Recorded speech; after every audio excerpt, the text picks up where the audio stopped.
तिथं पाण्याचा पत्ता नाही खडकावरती, दगडाच्या सापटीमध्ये. बरं, तिथं कुणी मोट चालू करीत नाही ना, मोटारीचं बटन दाबून पाणी घालीत. कोण कोण घालतं तिथं? खाऊ घालतो तो महाराज. फुटती तरुवर उष्ण काळ माशी आणि जीवन तयाशी कोण? हो, आपल्या सणाची सुरुवात आहे ना महाराज, गुढीपाडव्यानं होते. पण आता हे लोकांना सांगावं लागतं की गुढीपाडव्यानं हिंदू धर्माच्या सणाची सुरुवात होते म्हणून. लोकांना माहित नाही महाराज. आणि जितके खूप शिकलेले लोक आहेत ना, ते खूप शिकेलेले लोक आहेत.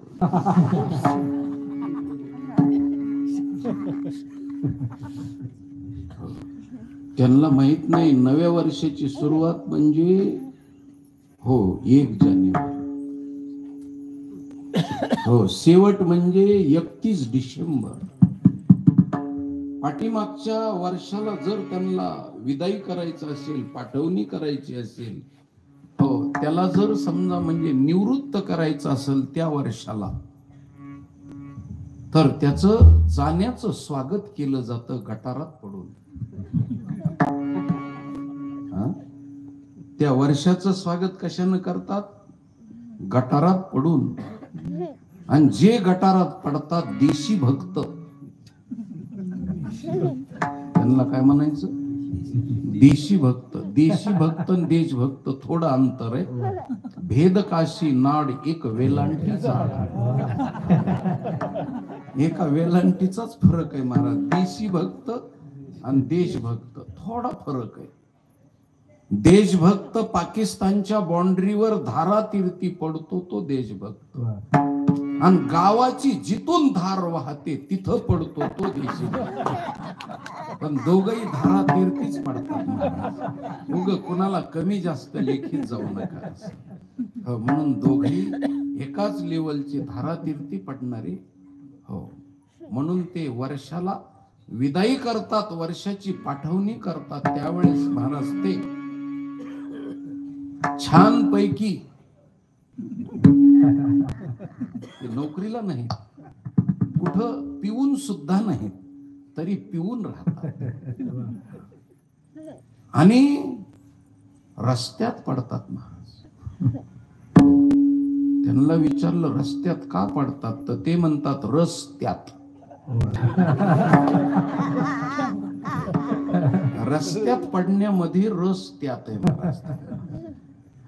असं आहे.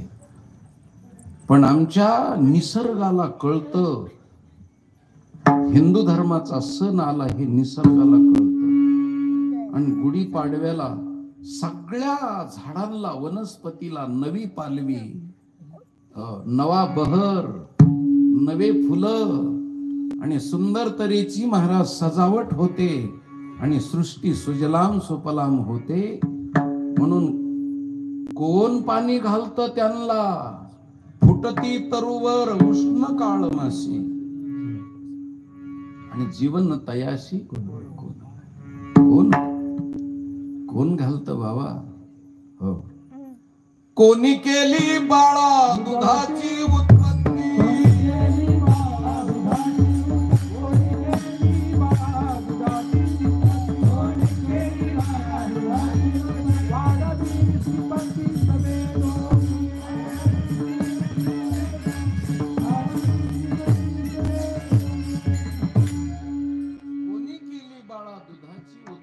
वाढवी श्रीपती सवे दोन्ही.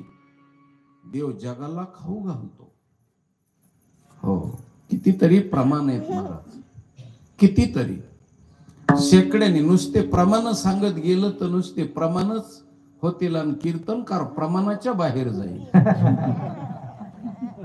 म्हणून इतके प्रमाण आहेत. म्हणून सांगतो, देव खाऊ घालतो लोकाला. त्याची बायकोच अन्नपूर्णा आहे. म्हणून आणि तो उपाशी आहे महाराज, तो उपाशी आहे.